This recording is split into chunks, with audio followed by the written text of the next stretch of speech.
I've come to Studio B in the jungles of northwest London to unearth the secrets of Jim Henson's latest puppet creations. Come with me. 3, 2, 1, act! We've been invited backstage for the filming of a brand new programme called The Animal Show. It's being brought to us by the same people who did The Muppets and the larger-than-life creatures in films like The Dark Crystal and The Flintstones. And these guys. Hey, look, it's a camera. There's a camera down. Hi! Hey, Stinky! The Animal Show is a chat show for animals, hosted by a skunk called Stinky and his polar bear pal, Jake. We have to go work now. But at Henson's, they're doing something completely new by mixing conventional puppetry with the latest computer technology, as their third star is a computer-generated bee. Up until now, when performers had to work with animated characters who were drawn in later, it was always difficult for them to react to an empty space, or to know exactly where to look. Now, with this new technique, both director and performers can see the character as it's being generated, at the same time as the rest of the action. I see. Hi, Violet. I'm Tizzy, a computer graphic bee. Hi, Tizzy. Traditional puppetry techniques are still used to control Tizzy's movements, but what's completely new is that Tizzy doesn't actually exist. She's entirely computer-generated. Wow. Tizzy started off life as a basic 3D model. She was then scanned into a Silicon Graphics Onyx computer, and the next step is to add all the immense detail of character which will really bring her to life.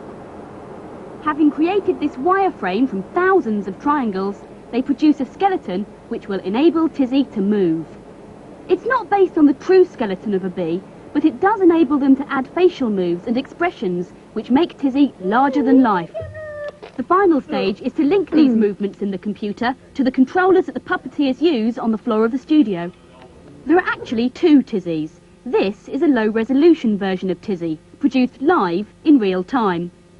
Later, it gets replaced by the final Tizzy, who has much more detail. The question The is... three puppeteers work in unison to provide all the actions to make Tizzy believable. She can smile, laugh, fly around and zoom in and out of the screen. She's actually quite a handful, and there's a lot for the production team to get right. How do you think you'd cope in the hot seat? This is real fantasy stuff. I've always wanted to direct a Henson movie.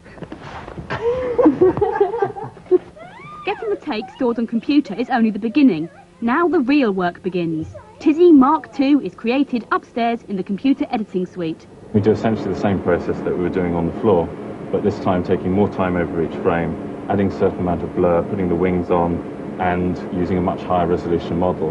And the result is like this. But seeing as Tizzy doesn't really exist, how does the cameraman keep her in focus? Well, that's one of the things that we've had to teach the cameraman to do, is to focus on things that aren't there. And so it gives the effect of Tizzy always being in focus and the background blurring, which just adds to the realism in the shot. So he just guesses? He just guesses, yeah. One day later, the finished model is stunningly realistic, even though it hasn't quite got the power to sting like a bee. Or has it? Sorry, Tizzy, I hate to break this news to you, but you don't actually exist. You only exist inside a computer. Are you sure? Maybe you're the one that doesn't exist. Yeah, well, fortunately for us, you do exist. It looks like a good show. Do you have a good day? Yeah, it was brilliant. And look out for the show, because it should be on our screens in the new year.